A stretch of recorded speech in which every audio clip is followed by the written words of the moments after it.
Hello guys, and I'm very proud to tell you that today Ukraine has opened our first military commandant's office in Kursk region of the Russian Federation.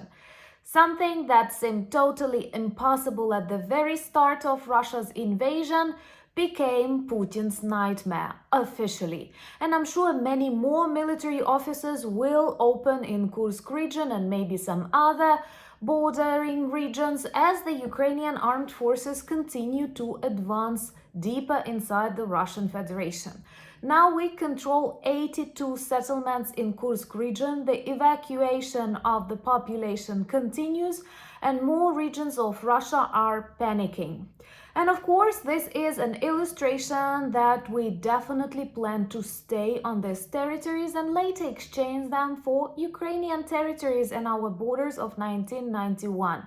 So as Ukrainian, I ask you to never describe it as a raid, because this is the real advance of the Ukrainian armed forces of our regular army inside Russia. I cannot call it an invasion because Russia started it all, but this is an active defense which protects Ukrainian regions from constant shellings and destructions.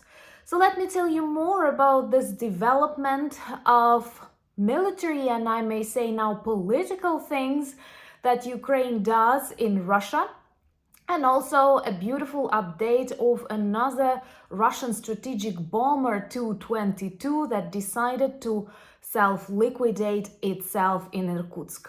My name is Anna, I'm from Ukraine, I'm in Ukraine, and if you want to see more of the Russian regions liberated and the Kremlin defeated, subscribe to the channel. I'm sure sometime soon we will have more of such things to discuss. So today, with the official presidential order, the very first military commandant's office was opened in Kursk region.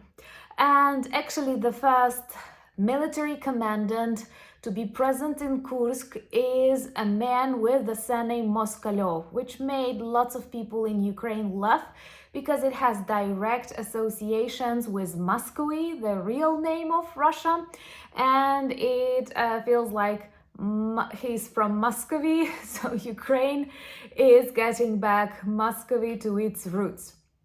But anyway, this is an extremely important military and political step. Something that no one could have imagined possible at the start of Russia's invasion, and maybe even a month before the start of this beautiful special military operation of the Ukrainian armed forces. Of course, it's not a raid, because a raid is definitely something short when a group of partisans move across the border, I don't know, blow up something important and then escape back to the territory where they have come from. But in case with Ukraine's Kursk operation, we see regular Ukrainian army advancing deeper and deeper inside the Kursk region, getting more and more of settlements under the Ukraine's control, and now creating military commandants' offices on these territories to solve logistics problems, to decide some organizational problems, and also to provide the Russian civilians with humanitarian aid and setting rules and norms of Ukraine on the Russian side, which is definitely very beautiful and very important. It goes without saying that the Ukrainian army does not plan to take all of Russia. We understand it's impossible, but it is also beautiful how quickly we advance inside these bordering regions, because first of all, that gives better protection for Ukrainian regions of Sumy, Kharkiv, Kherson, Mykolaiv, Zaporizhia, definitely many times less shellings from the Russian side, as they have no troubles on their side. So Putin's idea to create a buffering zone was not bad at all, but it's much better to do it on the Russian side, and that's exactly what we are doing right now. And despite the fact that Russia's military commandment decided to take away many of the Russian troops from Kharkiv direction, they still cannot stop the Ukrainian army in Kursk, and many regular Russian soldiers, they don't want to fight, which is a great illustration of Russia's weakness. Subscribe to see Russia defeated, and please share these videos as they help to inform more people about Ukrainian strategy and innovation. That's actually the way we plan to win this war.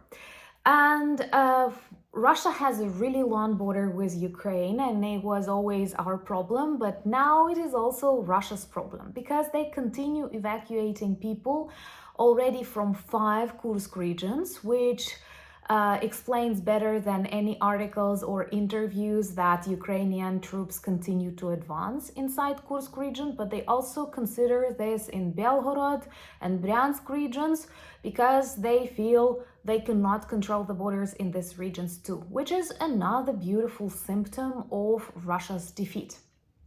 They did not plan to protect these borders at all.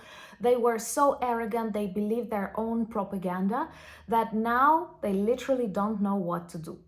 The fact that Putin is in panic is undeniable if you look at the changes he makes in the management of this special anti-terroristic operation.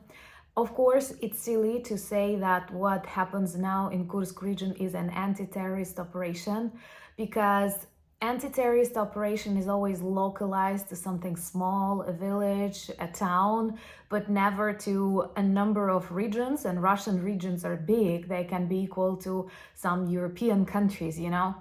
And of course, he changes the commanders, he substitutes them with former FSB agents, and he may change people literally day after day, demonstrating that he is not confident in what he does. He cannot predict the consequences, and that's why he changes people, making these people angry at him. And honestly, I won't be surprised if we continue that in some months Putin can be replaced by the gang around him, because he does not demonstrate this strength and stability that was his main benefit for the depoliticized Russian population.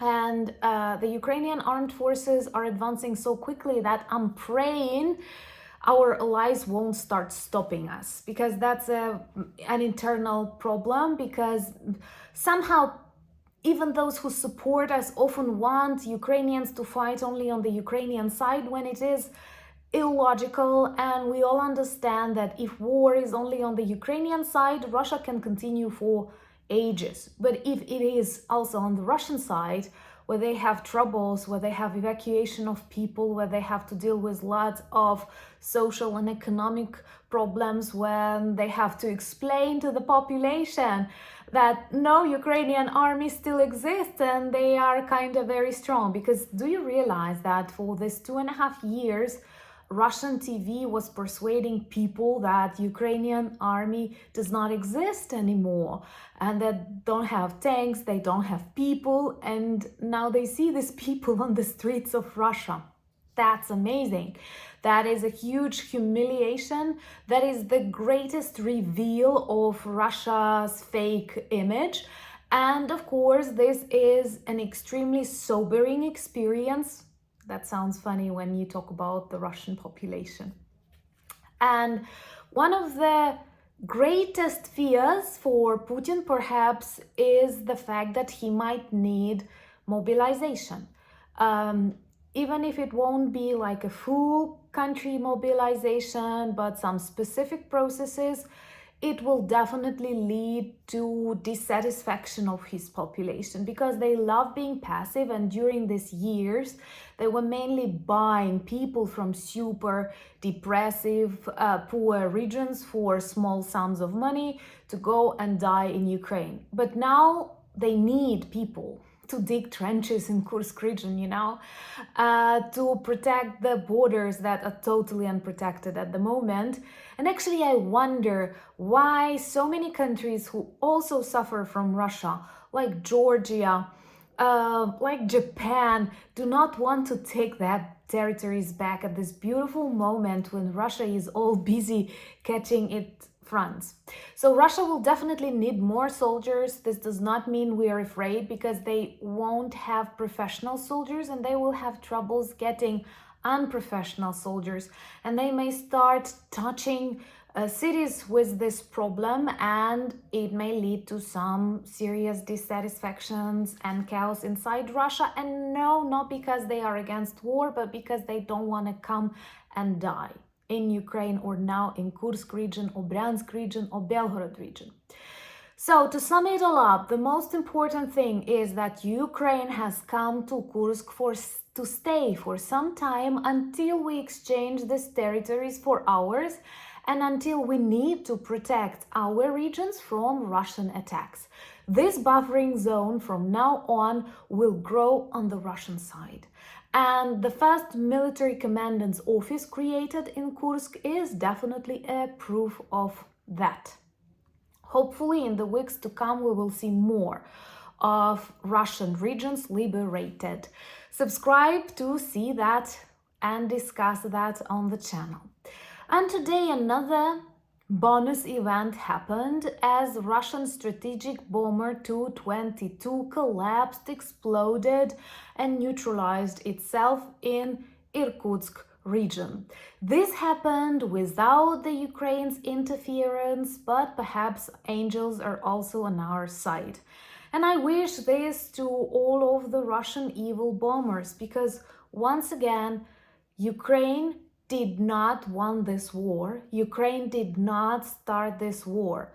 But Ukraine and our allies will end this war on our conditions. And I'm sure Putin realizes it now, and sometime soon his population will beg for 1991 borders. And we will agree, we will negotiate that, but not with Putin, with someone who will substitute him after he is taken to The Hague, or something happens to him. Let me know what are the other topics you would like to hear discussed on the channel. I always read your comments carefully. I'm sure you remember we have my third birthday NAFO campaign with two beautiful patches that mark this important historic events, the Ukrainian special military operation to Kursk and F-16s arriving to Ukraine. So join and help us get more FPV drones, Angry Birds, for the protection of Ukraine. And of course, mark and collect these things as they mark these important moments in modern Ukrainian and global history. Subscribe to my Instagram, X, Threads, and we have a beautiful Discord community. And remember to join me this Saturday for a birthday live stream at 9 p.m. Kyiv time. Also check our merch shop. There is a new beautiful Independence collection, and all of these t-shirts and caps work well as reminders and conversation starters about Ukraine. Thank you for buying me coffees, becoming my patrons and sponsors of the channel, and helping me film and write more. I'm blessed and I'm very grateful to have you in my life and in life of my big, strong and beautiful country, Ukraine. Slava Ukraini!